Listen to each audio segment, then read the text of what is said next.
Eu acredito fortemente em fazer coisas que o deixam desconfortável. Nós vivemos em um mundo em que queremos estar tão confortáveis quanto possível. E nos perguntamos por que não temos crescimento. Nos perguntamos por que, quando a menor coisa em nossa vida fica difícil, nos perguntamos por que somos covardes e desistimos. Por que estamos meio que levando a vida? Quero dizer, temos sido assim por toda a nossa vida. Toda a nossa vida foi moldada para seguir o caminho de menor resistência. Nós não queremos sofrer, não queremos sentir desconforto. Então o tempo todo estamos vivendo nossas vidas em uma área muito confortável. Não há crescimento nisso. Então, no meu caso, eu descobri o seguinte: percebi que a razão pela qual eu cheguei aos 134 quilos é porque isso era confortável. O que era muito desconfortável era correr. Era muito desconfortável manter uma dieta. Era muito desconfortável tentar encarar as coisas que eu não queria encarar. E eu também percebi, quando eu estava acima do peso, que eu não tinha crescimento. Por quê? Porque eu estava vivendo de forma confortável. Então eu percebi que para eu conseguir esse crescimento, eu teria que enfrentar todas essas coisas diferentes, que me deixavam muito, muito desconfortável. Uma coisa que eu encarei foi correr. Eu absolutamente odiava correr. Mas eu sabia que para eu crescer, eu teria que fazer essa coisa todos os dias. Eu queria começar a calejar a minha mente. Eu queria começar a me tornar uma pessoa melhor. E como você se torna uma pessoa melhor? Como você ganha resistência mental? Como você se torna a pessoa que você quer ser? É constantemente enfrentando as coisas que você não quer enfrentar. Se você constantemente fugir das coisas que você não quer encarar, como você vai crescer? Como vai ser a sua resistência mental? Eu posso te dar uma aula o dia inteiro sobre motivação pessoal, visualização, sobre comer um elefante com uma mordida de cada vez. Mas se você nunca se colocar em uma situação para realmente praticar essas coisas, você nunca vai crescer. Eu não posso colocá-lo lá fora. Todos nós estamos passando por uma batalha em nossa mente. Um guerreiro não é uma pessoa que carrega uma arma. O maior guerreiro que existe está bem no meio de seus ouvidos.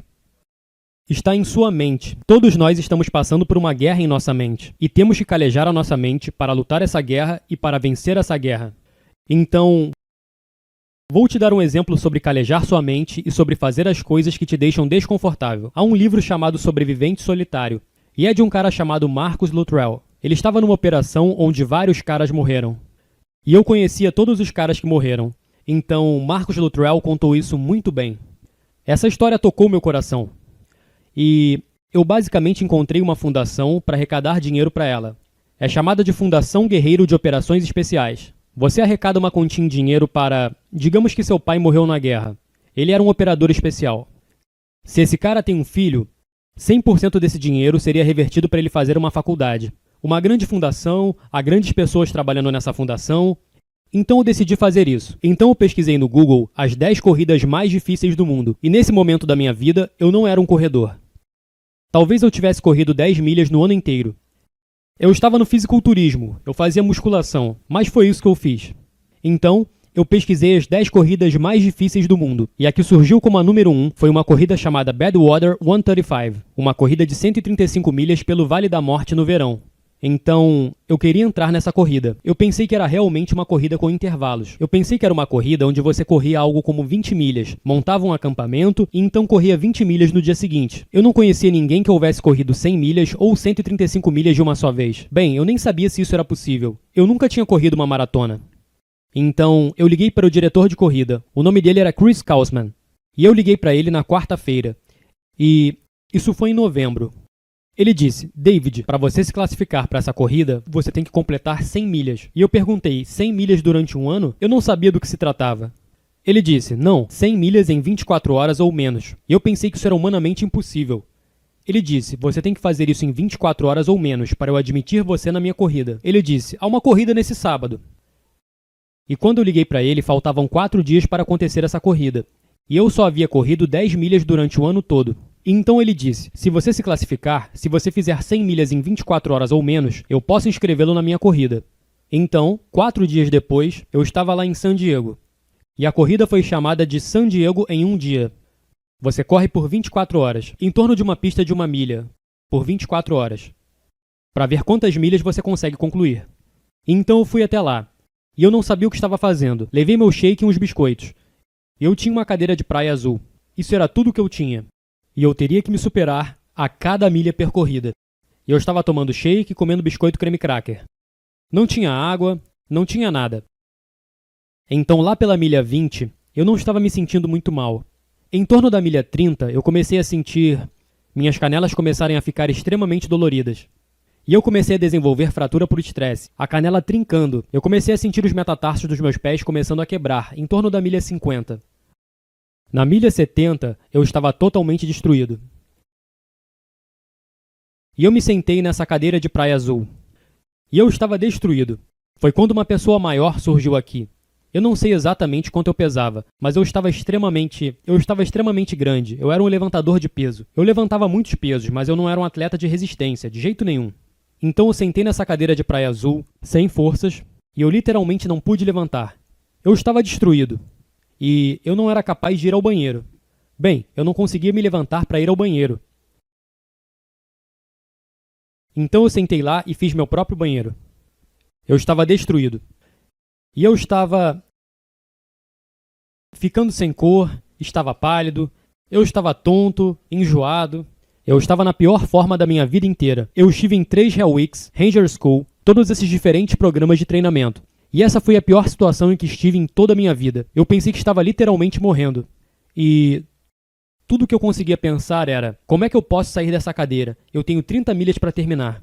E por tudo que eu já passei, percebi que a mente humana, se você puder colocá-la de uma forma muito tranquila, em um lugar calmo, e fazê-la se acalmar, e não algo tão espástico, você poderia possivelmente fazer isso funcionar para você. O quão ruim você está realmente. Então eu me acalmei, e eu tive que fazer essa coisa imensa ficar pequena. Eu tinha mais 30 milhas para correr. E meu corpo estava na pior forma de toda a minha vida. A pior dor que eu já senti na minha vida. Então eu dividi essas 30 milhas restantes. Eu dividi isso em pequenas partes. Eu acalmei minha mente. Eu tive que conseguir água, eu tive que conseguir potássio, eu tive que conseguir sódio. Eu tive que parar de ficar tão tonto, porque eu não era capaz de me levantar. Então, minha tontura passou depois de cerca de 1 hora. E eu fui capaz de me levantar nesse momento. E eu continuei nessa corrida, fazendo algo como 30 e poucos minutos por milha. E eu nunca esqueço da minha pessoa cruel dizendo, ei, eu quero a minha milha 81.